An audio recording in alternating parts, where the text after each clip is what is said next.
మరి సెమినార్ తండ్రి విజయవంతంగా జరిగి తండ్రి మిమ్మల్ని మహిమ పిలిచే బిడ్డల్లాగా తండ్రి వారందరూ బ్రతకడానికి మరి మీ యొక్క సహాయాన్ని అనుగ్రహించండి. అలాగే తండ్రి మరి ప్రయాణం అయిపోవచ్చున్నటువంటి బిడ్డల తండ్రి కాపాడండి, చక్కటి ఆరోగ్యాన్ని ఆయుష్ను వరకు ప్రసాదించమని కోరుకుంటూ మరి ఆరాధన అంతట్లో తండ్రి మరి మీరే తోడై ఉండి నడిపించవలసిందిగా ప్రాధేయపడచ్చు. యేసుక్రీస్తు వారి పుణ్యనామాన ఈ ప్రార్థన మీకు సమర్పించుకుంటున్నాం తండ్రి. ఆమెన్.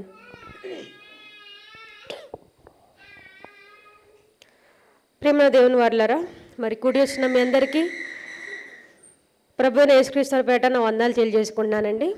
మరి ప్రియులారా, ఒక చక్కటి పాఠాన్ని ఈరోజు మనం నేర్చుకుందామండి కాసేపు. మరి అంశం పేరేంటంటే మందిరానికి చేరుకుంటావా పాతాళానికి జారుకుంటావా. ఏమండి, అంశం పేరు మందిరానికి చేరుకుంటావా పాతాళానికి జారుకుంటావా. ప్రియులారా, ఏమండి, మందిరానికి చేరుకుంటావా. మందిరం అంటే ఏంటి? ఏమండి, మందిరం అంటే ఏంటి? మీకున్న అవగాహన ప్రకారంగా మందిరం అని మనం దేన్ని అంటాం? సంఘాన్ని అంటాం, చర్చిని అంటాం. సంఘమే మందిరం అని అంటాం. ఇక్కడ టైటిల్ మనం ఆలోచిస్తే మందిరానికి చేరుకుంటావా పాతాళానికి జారుకుంటావా అంటే మందిరానికి మనం రాకపోతే పాతాళానికి జారిపోయే అవకాశం, ప్రమాదం ఉంది అని ఈ పాఠం ద్వారా మనకు అర్థమవుతుంది. మరి మందిరానికి రాకపోతే ఎందుకు పాతాళానికి జారిపోతాం? అసలు మందిరంలో ఏముందని పాతాళానికి క్షమించండి పరలోకానికి వెళ్ళడానికి అనే విషయాన్ని మనం ఆలోచిద్దాం.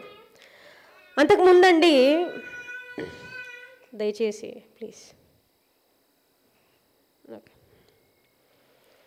ఏమండి, మందిరం ఈరోజు మనం చూసుకున్నట్లయితేనండి, మరి క్రైస్తవ్యం ఒకటైనప్పటికీ, ఏమండి క్రిస్టియానిటీ ఒకటైనప్పటికీ అందులో ఉన్న డినామినేషన్స్ ఎన్ని ఉన్నాయి?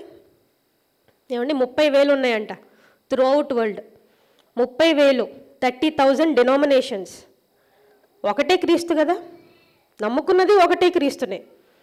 ఏమండి, తింటున్నది కూడా క్రీస్తు యొక్క శరీరాన్ని, త్రాగుతున్నది క్రీస్తు యొక్క రక్తాన్నే, పట్టుకున్నది ఒకే బైబిల్. అయినప్పటికీ 30,000 డినామినేషన్స్ ఉన్నాయి. అన్ని సంఘాలు ఏర్పరిచారు. ఏమండి, క్రీస్తు సంఘం అని ఒకడు అంటాడు, బ్యాప్టిస్ట్ చర్చ్ అని ఇంకొకటి అంటాడు, ఏమండి లూథరన్ సంఘం అని, ఇంకా పెంతకోస్ట్, రోమన్ క్యాథలిక్ చర్చ్, ఇలా మనం చూసుకున్నట్లయితే చాలా సంఘాలు ఉన్నాయండి. ఆ సంఘాల పేర్లు కూడా కొంతమంది బైబిల్లో వాళ్ళకి నచ్చిన పేరు. ఏమండి, బెతెస్తా ఒక ఊరు పేరు, అది కూడా సంఘం. యెరూషలేం సంఘం. ఏమండి, కల్వరి కొండ, కల్వరి సంఘం. అంటే సంఘం గురించిన బేసిక్ అవగాహన కూడా నేడు క్రైస్తవ్యానికి లేకుండా పోయిందండి. దీన్ని బట్టి మనకు అర్థమవుతుంది. అసలు ముందుగా అసలు ఈ మందిరం గురించి, ఏమండి మందిరం గురించి పాత నిబంధనలో మరి దావీదు గారు ఏమని చెప్తున్నాడో మనం ఒకసారి చూసుకుందామండి. కీర్తనల గ్రంథం, కీర్తనలు 84వ అధ్యాయము, కీర్తనలు 84వ అధ్యాయము 2వ వచనం. ప్రియులారా, కీర్తనలు చదవండి. యెహోవా మందిర ఆభరణములను చూడవలనని నా ప్రాణము ఎంతో ఆశపడుచున్నది, అది సొమ్మసిల్లుచున్నది. జీవము గల దేవునిని దర్శించుటకు నా హృదయమును నా శరీరమును ఆనందముతో కేకులు వేయుచున్నవి. ఏమంటే రెఫరెన్స్ ఇంకోసారి చెప్తున్నాను. కీర్తనల గ్రంథం 84వ అధ్యాయము 2వ వచనం. ప్రియులారా, ఇక్కడ దావీదు గారు ఏమని రాస్తున్నారు? క్షమించండి, ఇది కొరహు కుమారుల కీర్తన. అంటే కొరహు కుమారుల యొక్క కీర్తన.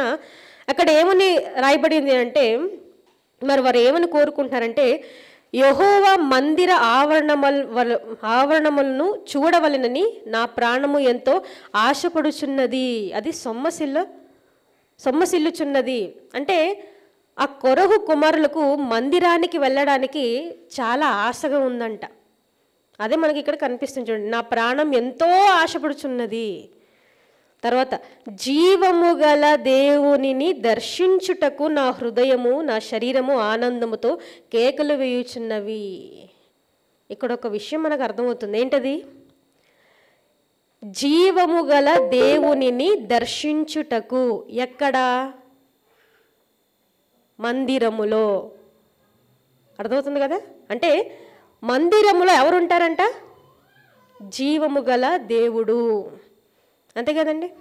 ఏమండి? దేవుని పరదేశు అనే పాఠం మనం విన్నప్పుడు కూడా దేవుని పరదేశ్ అంటే అర్థం ఏంటి చెప్పండి? ఏది దేవుని పరదేశ్? ఏది? సంఘమే. ఏమండి? మనుషులుగా మనం ఉన్నాం, నీతిమంతులుగా చనిపోయాం అనుకోండి, మనం వెళ్ళే పరదేశ్ అది ఇంకొకటి. అది భూమి మీద లేదు, పాతాళ లోకంలో పరదేశం ఉంది. కానీ దేవునికి కూడా ఒక పరదేశం ఉంది. దేవునికి కూడా ఒక విశ్రాంతి స్థలం ఉంది. ఏంటది? సంఘం అంట. సంఘంలోనే ఉంటాడు. అంటే ఇప్పుడు మనం సంఘంగా కూడుకున్నాం, మన మధ్యన దేవుడు ఉన్నాడా? ఖచ్చితంగా ఉంటాడు. మరి ఉండేం చేస్తాడు? చూస్తున్నాడు, అందరి మనసులంతా అబ్జర్వ్ చేస్తున్నాడు.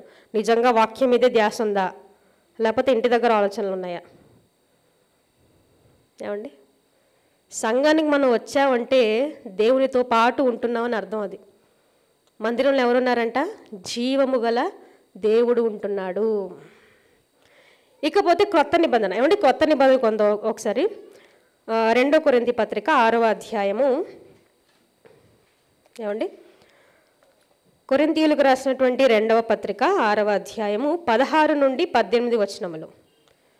2 కొరింథీ పత్రిక 6వ అధ్యాయము 16 నుండి 18 వచనములండి.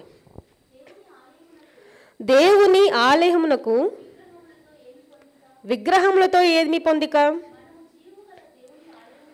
మనము జీవము గల దేవుని ఆలయమై ఉన్నాము. చాలండి, సరిపోతుంది. ఏమండి? ఇక్కడ 2 కొరింథీ పత్రిక 6వ అధ్యాయము 16వ వచనంలో ఏమండి ఒక మాట రాయబడింది. ఏమని? మనము జీవము గల దేవుని ఆలయమై ఉన్నాము. ఏమండి? కీర్తనలో ఏమని రాయబడింది?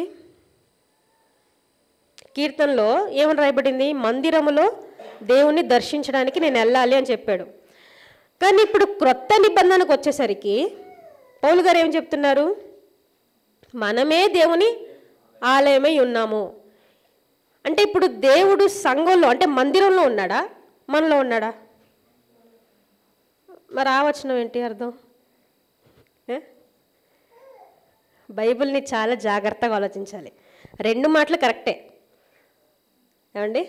మరి కొరింథీ పత్రిక ప్రకారంగా మనలో ఎవరుంటారు? దేవుడు ఉంటాడు. మనమే దేవుని ఆలయం. ఆ ఆలయాలన్నీ ఇప్పుడు ఒక చోటున ఉండాలి. ఎందుకు? మనం దేవుని యొక్క ఆలయం మాత్రమే కాదు, క్రీస్తు యొక్క శరీరం కూడా. ఏమండి? క్రీస్తు యొక్క శరీరం కూడా, క్రీస్తు యొక్క అవయవాలు. కాబట్టి సంఘాలుగా మనం ఏమండి దేవుని ఆలయాలుగా మనం కలిసి కట్టుగా ఉండాలి.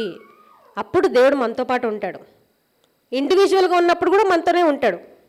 మనం భయభక్తితో ఉంటేనే మళ్ళీ సాతానుకు అనుమతిస్తే దేవుడు ఉండడు. సాతాను ఉన్న చోట దేవుడు ఉండడు. దేవుని వాక్యం మనలో ఉంటే దేవుడు మనలో ఉంటాడు. మనం దేవునికి ఆలయం అయినప్పటికీ మనం మందిరానికి రావాలి. ఏమండి? 1వ శతాబ్దపు సంఘం గురించి మనం ఆలోచిస్తారండి. అపోస్తల కార్యములు 2వ అధ్యాయము, అపోస్తల కార్యములు 2వ అధ్యాయము 47వ వచనం అండి. అపోస్తల కార్యములు 2వ అధ్యాయము 47వ వచనం. ప్రియులారా, ఆనందముతోను నిష్కపటమైన హృదయముతోను ఆహారము పుచ్చుకొనుచుండిరి, మరియు ప్రభువు రక్షణ పొందుచున్న వారిని అనుదినము వారితో చేర్చుచుండెను. ఏమండి? అపోస్తల కార్యంలో 2వ అధ్యాయము 47వ వచనం. ఇది 1వ శతాబ్దపు సంఘం గురించి వ్రాస్తున్నటువంటి మాటలు. ఏమండి? 1వ శతాబ్దంలో మరి పేతురుగా చేసిన ప్రసంగానికి అక్కడ ఎన్ని వేల మంది మారిపోయారండి? 3,000 మంది పైగా మారిపోయారు. అందరూ బాప్తిసం పొందారు, సంఘానికి చేర్చబడ్డారు.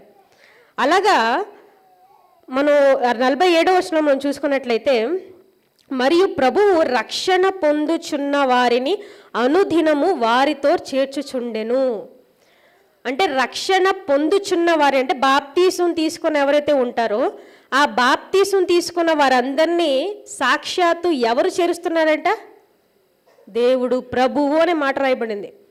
అంటే యేసుక్రీస్తు వారే సంఘంలోనికి ఒక ఆత్మను చేరుస్తున్నాడు. ఇండివిజువల్గానే పెట్టొచ్చుగా, ఎందుకు చేర్చాలి? సంఘానికి ఒక బాధ్యత ఉందండి. సంఘం నుంచే సకల విధమైన జ్ఞానములు బయటికి వెళ్ళాలంట. సంఘం నుంచే చెప్పబడాలి. సంఘం నుంచే దేవుని కార్యక్రమాలు చేయబడాలి. అంటే వాక్య ప్రకటన ఇవన్నీ. ఇప్పుడు ఇండివిజువల్గా మనం వర్క్ చేస్తే అందులో ఫలితం ఎక్కువ ఉంటుందా, లేకపోతే టీం వర్క్ చేస్తే ఫలితం ఎక్కువ ఉంటుందా? ఆలోచించండి మీరే.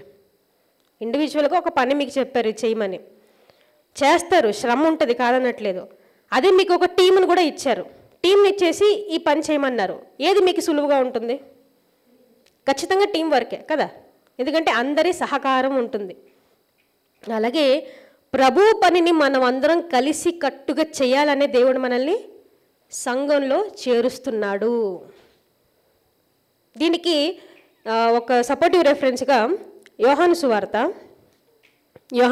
17వ అధ్యాయము, యోహాను సువార్త 17వ అధ్యాయము 21వ వచనం చదవండి.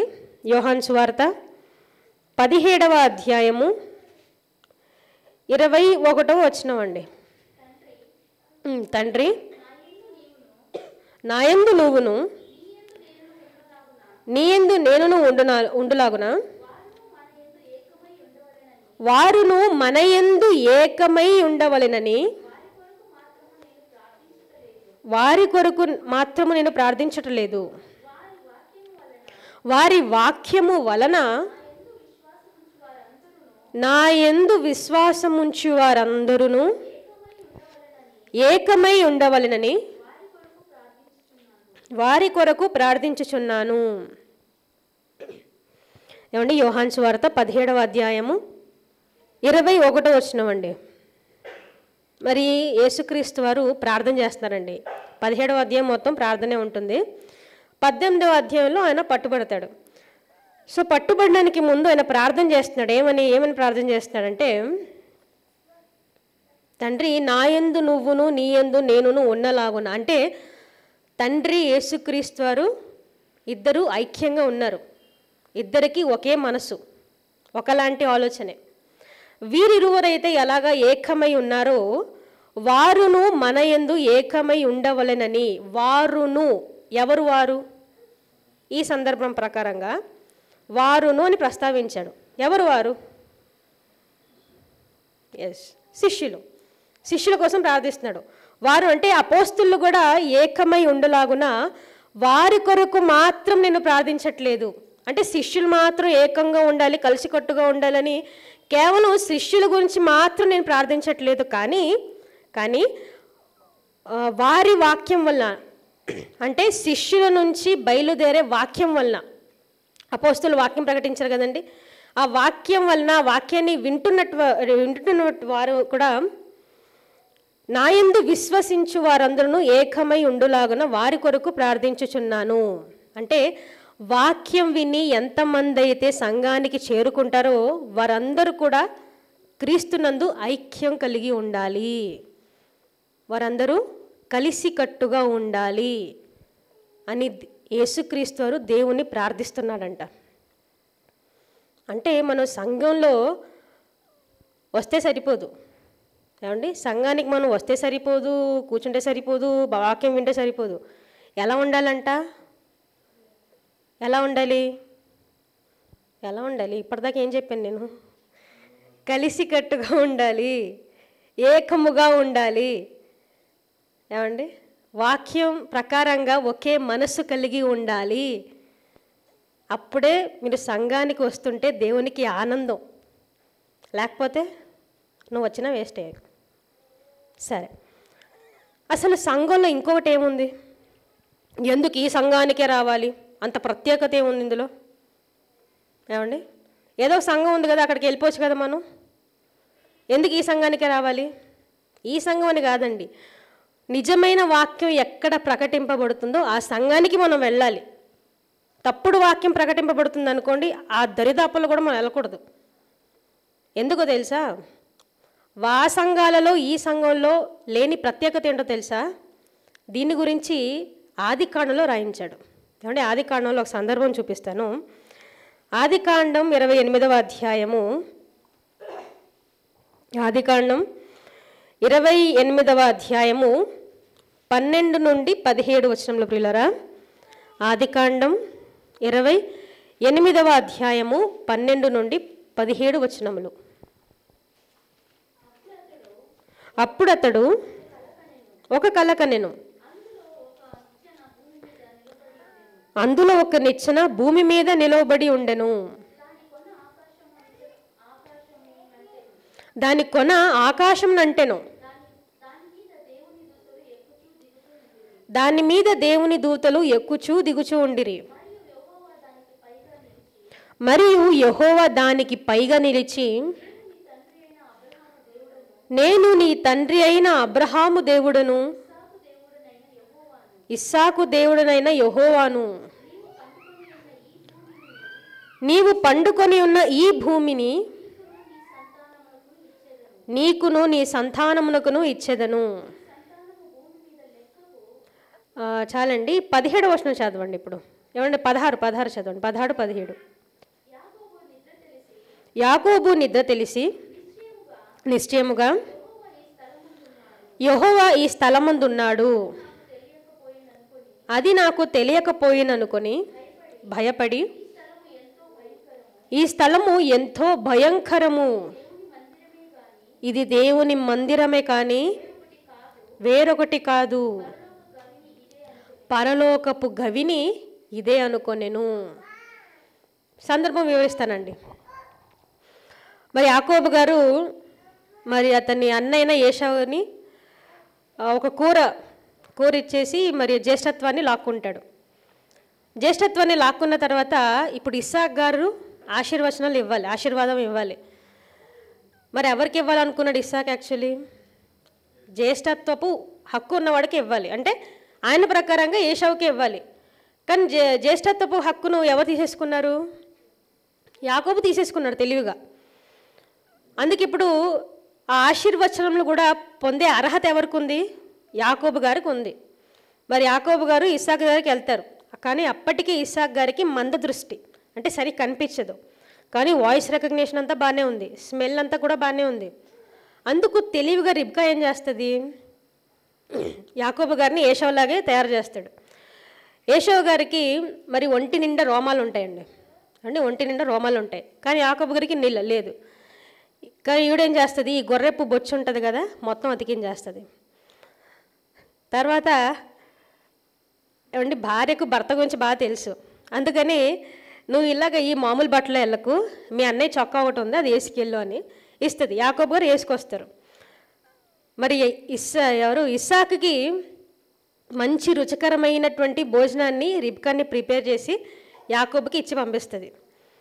వస్తాడు యాకోబు గారు, దాన్ని పట్టుకొచ్చేసి నాన్న అని పిలిచాక రానాన్నని లోపల పిలుస్తాడు. ఎవరు నువ్వు అంటే నేను ఏశావునే అని చెప్తాడు యాకోబు. ఎందుకు? ఆశీర్వచనాలు కావాలి కదా, అందుకు. కానీ ఎందుకు డౌటు ఏంటి? వాయిస్ మాత్రం ఏశావుది వినిపిస్తుంది నాకు, క్షమించండి, వాయిస్ వచ్చేసి యాకోబుది వినిపిస్తుంది. కానీ ఇతనేమో ఏశావు అంటున్నాడు. అందుకే డౌట్ వచ్చింది కాబట్టి దగ్గర రా అనేసి తడుముతాడు అనమాట. తడుంతే మొత్తం రోమాలు దొరుకుతున్నాయి అతనికి. ఓకే, అంటే నా సెన్సెస్ని బట్టి, స్పర్శను బట్టి ఇతడు ఏశావే అయి ఉంటాడు. అయినా డౌట్ వస్తుంది. సరే దగ్గరకు రా అనేసి మెడ దగ్గర వాసన చూస్తాడండి. మెడ దగ్గర వాసన చూస్తాడు. అప్పుడు యాకోబు గారు ఏశావు చొక్కా వేసుకున్నాడు కాబట్టి ఏశావు గారి వాసనే వచ్చి ఉంటుంది. ఆ వాసనను బట్టి, స్పర్శను బట్టి ఇస్సాకు వచ్చింది ఏశావేని ఫిక్స్ అయ్యి యాకోబుకు ఆశీర్వాదం చేస్తాడు. ఆశీర్వాదం చేసినంత వరకు మరి యాకోబు అక్కడ నుండి ఆశీర్వచనం పొందగానే ఆయన వెళ్ళిపోతాడు. ఆ వెళ్ళిపోయినప్పుడు ఏశావు వస్తాడు. అప్పుడు ఇప్పుడు వచ్చాను నాన్న, ఇప్పుడు నాకు ఇవ్వడు ఆశీర్వాదం. ఆశీర్వచనం లేదురా, నేను యాకోబుకి ఇచ్చాను, ఇప్పుడు మళ్ళీ శాపం మాత్రమే ఉంది అని అంటాడు. ఇంకా ఏశావుకి చాలా కోపం వస్తుంది. కోపం వచ్చేసి ఎంత కోపం వస్తుందంటే తమ్ముడిని చంపేంత కోపం వచ్చేస్తుంది. అందుకు రిబ్కా ఏం చేస్తుంది, నువ్వు ఇక్కడ ఉండొద్దు పారిపోనేసి పంపించేస్తుందండి. పంపించాక లాబాన్ దగ్గర ఏమండి 14 సంవత్సరాలు ఉంటాడు అక్కడ ఉండి, ఇంకా పెళ్లి చేసుకొని పిల్లల్ని కానీ పెద్ద సంపాదన అంతా మరి చూసుకొని ఇప్పుడు మళ్ళీ వాపస్ రావాలి. కానీ వెళ్తే ఏం చేస్తాడు, ఏశావు చంపేస్తాడు. చాలా కోపంగా ఉన్నాడు, చంపేస్తాడు. అందుకే యాకోబు గారు తెలివిగా ఏం చేస్తారు, ముందు అతనుకున్న సంపాదనని అంటే గొర్రె మందల్ని అలాగే వారికున్న సేవకుల్ని మొత్తం పంపిస్తాడు. దాని తర్వాత సెకండ్ ట్రిప్గా తన భార్యల్ని పిల్లల్ని అందరినీ పంపిస్తాడు. కానీ ఈయన ఒక్కడే ఉండిపోతాడు. ఆ ఒక్కడే నైట్ ఉండిపోయినప్పుడు అక్కడ పడుకుంటాడండి. అంటే ఒక స్థలంలో పడుకుంటాడు. పడుకున్నప్పుడు ఈయనకు ఇదొక దర్శనం కలుగుతుంది. ఈ దర్శనం కలుగుతుంది. ఏంటి ఆ దర్శనం? అది 12వ వచనంలో మనకు కనిపిస్తుంది. అప్పుడు అతడు ఒక కల కనెను, అందులో ఒక నిచ్చెన భూమి మీద నిలవబడి ఉండెను. ఏమండి, ఒక నిచ్చెన భూమి మీద నిలవబడి ఉండెను. దాని కొన ఆకాశం అంటెను, దాని మీద దేవుని దూతలు ఎక్కుచూ దిగుచుండిరి. అంటే ఈయన కలగన్నప్పుడు ఒక నిచ్చెన కనిపించిందంట. నిచ్చెన అంటే ల్యాడర్, అంటే ల్యాడర్ మనం పైకి ఎక్కడానికి వాడతాం కదా, అది ఎంత పెద్దగా ఉందంటే ఆకాశపు అంచున, అంటే పరలోకం నుంచి భూమి మీదకి డైరెక్ట్గా ఒక ల్యాడర్ వచ్చి ల్యాండ్ అయిందనమాట. అది ఆయనకు కనిపిస్తుంది. ఆ ల్యాడర్లో ఎవరు ఎక్కుచూ దిగుచున్నారంట, దేవదూతలు ఎక్కుచూ దిగుచున్నాయి. ఇంకా దేవుడు అక్కడ ఈయనకు ఆశీర్వాదం ఇస్తాడండి. ఆ మొత్తం మీరు 14-15 వచనాలు చదువుకుంటే నీ సంతానాన్ని విస్తరింపజేస్తానని దేవుడు వాగ్దానం ఉంటుంది. అందుకే 16వ వచనం మనం చూసుకున్నట్లయితేనండి, యాకోబు నిద్ర లేచి నిశ్చయముగా యెహోవా ఈ స్థలం ముందు ఉన్నాడు, అది నాకు తెలియకపోయిననుకొని భయపడి ఆ స్థలము ఎంతో భయంకరమును, అది దేవుని మందిరమే కానీ వేరొకటి కాదు, పరలోకపు గవిని ఇదే అనుకొనెను. గవిని అంటే ఎంట్రెన్స్, గవిని అంటే ఎంట్రెన్స్. పరలోకపు గవిని ఇదే అని ఏమనుకున్నాడు, మందిరము. అంటే ఒక నిచ్చెన వచ్చి ల్యాండ్ అయిందండి, పరలోకం నుంచి ఒక నిచ్చెన వచ్చి ల్యాండ్ అయింది.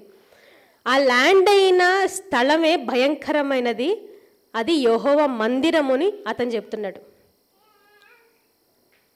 కాబట్టి మనం అందరూ అసలు మందిరానికి ఎందుకు రావాలి చెప్పండి? మందిరంలో ఏముందని రావాలి? ఏముంది? కాస్త గట్టిగా చెప్పండి, నాకు చెవుడు. మరి ఇంతవరకు నేను చెప్పింది ఏంటి? నిచ్చెన ఉంటుందండి, పరలోకపు యొక్క నిచ్చెన ఉంటుంది, అదే చెప్తున్నాను. మరలా చదువుతున్నాను 16వ వచనం. యాకోబు నిద్ర తెలుసుకొని నిశ్చయముగా యెహోవా ఈ స్థలమందు ఉన్నాడు, అది నాకు తెలియకపోయిననుకొని భయపడి ఆ స్థలము ఎంతో భయంకరము, ఇది దేవుని మందిరమే కానీ వేరొకటి కాదు, పరలోకపు గవిని ఇదే అనుకొనెను. అంటే దేవుని సంఘములో దేవుడు మాత్రమే కాదు, పరలోకానికి ఎక్కడానికి నిచ్చెన కూడా ఉంటుంది. ఆ నిచ్చెనెక్కి మనం వెళ్ళాలి. ఏమండి, ఆ నిచ్చెనెక్కి వెళ్ళాలి. అందుకే మొదటి శతాబ్దపు సంఘంలో ఎవరైనా కొత్తగా బాప్తిసం పొందితే ప్రభువు వారిని చేర్చుచుండెను అన్న మాట ఉంటుంది. మనుషులు లాక్కొచ్చేయడం కాదు, అది ప్రభువు చేర్చుచున్నాడంట. ఎందుకు? సంఘానికి వస్తేనే నీకు ఆ నిచ్చెన దొరుకుతుంది పరలోకానికి ఎక్కడానికి. బాప్తిసం ఒక్కటి తీసుకుంటే సరిపోదు, సంఘంలో సభ్యత్వం ఉండాలి, సంఘానికి రావాలి, సంఘంతో కలిసికట్టుగా ఉండాలి. అలా ఉన్నప్పుడే పరలోకానికి మనకు అనుమతి ఇవ్వబడుతుంది. మరి సంఘానికి మనం కలిసికట్టుగా లేకపోతే, సంఘంతో విడిగా మనం ఉంటే ఎక్కడికి వెళ్ళిపోతాం? ఖచ్చితంగా పాతాళానికే జారుకుంటాము. ఏమండి, అలాగే పేతురు గారితో యేసుక్రీస్తు ఒక మాట చెప్తారు సంఘం గురించి, సంఘం కట్టడం గురించి పేతురు గారు ఒక మాట చెప్తారు. ఆ మాటలు మనం చూసుకుందాం. మత్తయి సువార్త 16వ అధ్యాయము, మత్తయి సువార్త 16వ అధ్యాయము 18వ వచనం అండి. మత్తయి సువార్త 16వ అధ్యాయము 18వ వచనము. మరియు నీవు పేతురు, ఈ బండ మీద నా సంఘమును కట్టుదును, పాతాళలోకపు ద్వారములు దాని ఎదుట నిలువ నేరవని నేను నీతో చెప్పుచున్నాను. 19 కూడా. పరలోక రాజ్యపు యొక్క తాళపు చెవులు నీకిచ్చేదను. నీవు భూలోకమందు దేన్ని బంధించదో అది పరలోకమందును బంధింపబడును, భూలోకమందు దేన్ని విప్పుదువో అది పరలోకమందును విప్పబడునని అతనితో చెప్పెను. పిల్లరా, ఇక్కడ మత్తయి సువార్త 16వ అధ్యాయము 18-19 వచనంలో మనం చూసుకున్నట్లయితే, మరి యేసుక్రీస్తు వారు కేఫాకి అంటే పేతురు గారికి ఒక బాధ్యతనిస్తున్నాడు. ఏంటా బాధ్యత అంటే, ఈ బండం మీద నువ్వేం కట్టాలి, ఈ బండ మీద నువ్వేం కట్టాలి, ఒక సంఘాన్ని కట్టాలి నువ్వు. ఆ సంఘాన్ని కట్టిన తర్వాత కూడా పాతాళలోకపు ద్వారములు దాని ఎదుట నిలువ నేరవు. మరి ఏ యొక్క ద్వారములు దాని ఎదుట నిలుస్తాయి? సంఘం ఎదుట పాతాళలోకపు ద్వారములు నిలువ నేరవు అంటే నిలవడానికి అవకాశమే లేదు. ఎక్కడ? సంఘములో. మరి ఏ యొక్క ద్వారములు నిలుస్తాయి? పరలోకపు ద్వారం.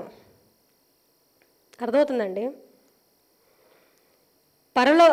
పాతాళపు ద్వారములు దాని ఎదుట నిలువ నేరవని నీతో చెప్పుచున్నాను. ఎందుకంటే కిందన 19లో పరలోకపు రాజ్యం యొక్క తాళపు చెవులను నీకిచ్చుచున్నాను అంటే పరలోకానికి వెళ్ళడానికి ఎంట్రీ తాళపు చెవి అంటే కీ ఎవరికి ఇచ్చాడంట? పేతురు గారికి. ఒక మాటలో చెప్పాలంటే సంఘానికి ఇచ్చాడు ఆయన. సంఘానికి ఇచ్చాడు. అందుకే మన సంఘానికి రావాలి. మళ్ళీ ఏ సంఘం? ఈ బండ మీద. సంఘం ఎక్కడ కట్టబడాలంట? మళ్ళీ ఈ బండ మీద నా సంఘమును కట్టుదును అంటున్నాడు. బండ అంటే ఎవరు? యేసుక్రీస్తు వారు. క్రీస్తే ఆ బండ అని ఉంటుంది. అంటే యేసుక్రీస్తు వారు వాక్యం ప్రకారంగా, మళ్ళీ వాక్యం ప్రకారంగా ఏ సంఘం అయితే నడుచుకుంటుందో ఆ సంఘానికే పరలోకపు రాజ్యపు తాళపు చెవులు ఇవ్వబడి ఉన్నాయి. ఆ సంఘంలోనే పరలోకానికి వెళ్ళడానికి ఒక నిచ్చెన అనేది ఉంటుందండి. అందుకే మనం రక్షణ పొందాలంటే, ఏమంటే మనం పరలోకానికి చేరాలంటే ఖచ్చితంగా ఎక్కడికి రావాలి? సంఘానికి రావాలి. సంఘానికి వస్తే మాత్రం సరిపోతుందంటే లేదు, ఐక్యత కలిగి ఉండాలి. మళ్ళీ ఏమండి, ఎఫెసీ పత్రికలో ఒక మంచి మాట అన్నాడండి. ఆ మాటలు మనం చూసుకుందాం. ఎఫెసీ పత్రిక 4వ అధ్యాయము. ఎఫెసీ పత్రిక 4వ అధ్యాయము 1వ వచనం. ప్రియులారా, ఎఫెసీలకు రాసినటువంటి పత్రిక 4వ అధ్యాయము 1వ వచనం అండి. కాబట్టి మీరు సమాధానమును బంధము చేత ఆత్మ కలిగించు ఐక్యమును కాపాడుకొనుటయందు శ్రద్ధ కలిగిన వారై ప్రేమతో ఒకరినొకడు సహించుచు మీరు పిలువబడిన పిలుపునకు తగినట్లుగా దీర్ఘశాంతముతో కూడిన సంపూర్ణ వినయముతోనూ సాత్వికముతోనూ నడుచుకొనవలెనని ప్రభువును బట్టి ఖైదీనైన నేను మిమ్మను బతిమాలుకొనుచున్నాను. ఏమండి, సంఘంలో క్రైస్తవ్యులు సభ్యులు ఎలా ఉండాలని ఈ వచనంలో క్లియర్గా రాయబడిందండి. ఏమండి, కాబట్టి మీరు సమాధానమును బంధము చేత అంటే సంఘంలో ఉన్న వారికి ఏ బంధం ఉండాలంట? సమాధానం అనే బంధం ఉండాలి. అలాగే ఆత్మ కలిగించు ఐక్యతను కాపాడుకోవడం అంటే ఆత్మ ఏం కలిగిస్తుందంట? ఆత్మ అంటే ఎవరు ఆత్మ? ఆన్సర్ చెప్పండి ప్లీజ్. ఆత్మ అంటే ఎవరు ఆత్మ? మన ఆత్మ కాదు, పరిశుద్ధాత్మ. సరే, ఆత్మ కలిగించు ఐక్యమును కాపాడుకొనుట యందు శ్రద్ధ కలిగిన వారే. అక్కడ ఆత్మని బోల్డ్ లెటర్స్లో ఉంది. బోల్డ్ లెటర్స్లో ఆత్మను ఉంటే అది పరిశుద్ధాత్మ దేవుడు అని అర్థం. అంటే పరిశుద్ధాత్మ దేవుడు సంఘంలో ఉన్న వారికి ఐక్యతను కలిగించాలని చాలా ప్రయాసపడుతున్నాడు. కానీ మనం విడిపోతున్నాం అంటే దాని అర్థం ఏంటి? మనలో ఎవరు లేరని? పరిశుద్ధాత్మ దేవుడు లేడని. బాగా అర్థం చేసుకోవాలి. ఓకే. ఆత్మ కలిగించు ఐక్యతను కాపాడుకున్నట్టు యందు శ్రద్ధ కలిగిన వారే ప్రేమతో ఒకరినొకడు సహించుకొనుచు. ప్రేమ కలిగి ఉండాలి. ఒకరినొకరు మనం ఏం చేసుకోవాలంట? సహించుకోవాలి, క్షమించాలి. అలాగే మీరు పిలువబడిన పిలుపుకు తగినట్లుగా దీర్ఘశాంతముతో కూడిన సంపూర్ణ వినయముతోనూ సాత్వికముతోనూ నడుచుకొనవలెను. పిలువబడిన పిలుపు ఎవరిది? యేసుక్రీస్తు వారి యొక్క వాక్యపు పిలుపు. వాక్యం ప్రకారంగానే మన జీవితాలు ఉండాలి అని చెప్తున్నాడు. కాబట్టి ప్రియులారా, ఈ పాఠాన్ని బట్టి మనకు ఏమర్థమవుతుందంటే మందిరానికి మనం చేరుకోవాలి. ప్రతి ఆదివారం మనం మందిరానికి చేరుకోవాలి. ఎందుకంటే మందిరంలోనే ఏముంది? పరలోకానికి ఎక్కే నిచ్చెన ఉంచబడి ఉంది. మన నిచ్చెన కావాలి కదా. నిచ్చెన కావాలంటే మనం మందిరానికి రావాలి. క్రీస్తు యొక్క అవయవాలుగా మనం కలిసికట్టుగా ఉండాలి, ప్రేమతో ఉండాలి, సమాధానంతో ఉండాలి, ఐక్యతతో ఉండాలి. అలా ఉన్నప్పుడు మనకు చావు వచ్చిందనుకోండి, ఖచ్చితంగా పరలోకం. మరి మనం మందిరానికి రాకపోతే, మందిరంతో వేరుగా ఉంటే మనలో దేవుడు ఉంటాడండి? అస్సలు ఉండడు. దాని అర్థం మందిరానికి మనం రాకపోతే పాతాళానికి జారిపోతామని అర్థం. పాఠం అర్థమైందండి అందరికీ? కాబట్టి వాక్యాన్ని తెలుసుకున్నటువంటి మనం తెలుసుకున్న వారముగానే ఉండిపోకుండా దాన్ని పాటించాలి. పాటిస్తేనే దేవుడు మనల్ని చూసి ఆనందిస్తాడు. అప్పుడే మనకు పరలోకం వచ్చే అవకాశం ఉంటుంది. కాబట్టి వాక్యంతోనే అందరూ కలిసికట్టుగా ఉండాలని ప్రేమతో మిమ్మల్ని హెచ్చరిస్తూ, నన్ను హెచ్చరించుకుంటూ పాఠం అందరికీ అర్థమైందని భావిస్తూ ముగిస్తున్నాను. ప్రార్థన చేసుకుందాం అండి. పరలోకమందున్న మా కన్న తండ్రి దేవా, మరొకసారి మిమ్మల్ని తండ్రిని పిలిచే భాగ్యాన్ని, మీ మాటలు తండ్రి మరి మీ పిల్లలతో పాటు నేర్చుకునే అవకాశాన్ని మాకు ఇచ్చినందుకు మీ దేవా, ఇంతటి చక్కటి వాక్యాన్ని తండ్రి మరి మీ కుమారుడైన జాన్సన్ విక్టర్ గారి ద్వారా తండ్రి మాకు మరి తెలియజేశారు తండ్రి. అందుని బట్టి వందనములు తండ్రి దేవా. మరి ఆయన చేసిన పాటలు తండ్రి అనేకములైనటువంటి పాఠములు మన మనసుని తండ్రి మరి మార్చి మీ ఎదుట తండ్రి భయభక్తిగా ఉండడానికి తండ్రి మరి సహాయం చేసే వాక్యాన్ని ఆయన అందులో మరి ఉంచి చక్కటి స్వరగీతాన్ని తండ్రి అందించి మరి మీ సేవలోనే ఆయన మరణించారు తండ్రి. ఆయన కుటుంబాన్ని జ్ఞాపకం చేసుకోండి తండ్రి. తండ్రి అలాగే సెమినార్ కోసం ప్రార్థిస్తున్నాం తండ్రి. అక్కడ ఉన్న ప్రతి ఒక్క బిడ్డకు తండ్రి చక్కటి ఆరోగ్యాన్ని ఇవ్వండి దేవా. మీ మాటల్ని తండ్రి నేర్చుకున్నటువంటి మేము తండ్రి కేవలం నేర్చుకున్న వారముగా మాత్రమే కాకుండా వాక్యాన్ని అర్థం చేసుకుని మీ మనసు గ్రహించి తండ్రి వాక్య ప్రకారంగా మేము జీవించి మిమ్మల్ని ఆనందపరిచే బిడ్డల్లా తండ్రి మేమందరం ఉండడానికి సహాయం చేయండి తండ్రి. మా మరణం తండ్రి ఎప్పుడు వస్తుందో మాకైతే తెలీదు, కానీ మీ సేవలోనే వచ్చే భాగ్యాన్ని మాకు దయచేయండి తండ్రి. మా పని తండ్రి మేము తొందరగా తండ్రి సంపూర్తి చేసి మీ వద్దకు చేరే అవకాశాన్ని మాకు ఇవ్వవలసిందిగా కోరుకుంటూ మరొకసారి మీ చిత్తమున్న ఎడల మీ పిల్లలతో పాటు కూడి మీ యొక్క మాటలు నేర్చుకునే అవకాశాన్ని మాకు ఇస్తారని నమ్ముతూ యేసుక్రీస్తు వారి పుణ్యనామాన్న ఈ ప్రార్థన మీకు సమర్పించుకుంటున్నాం తండ్రి. ఆమెన్. అందరికీ వందనాలండి.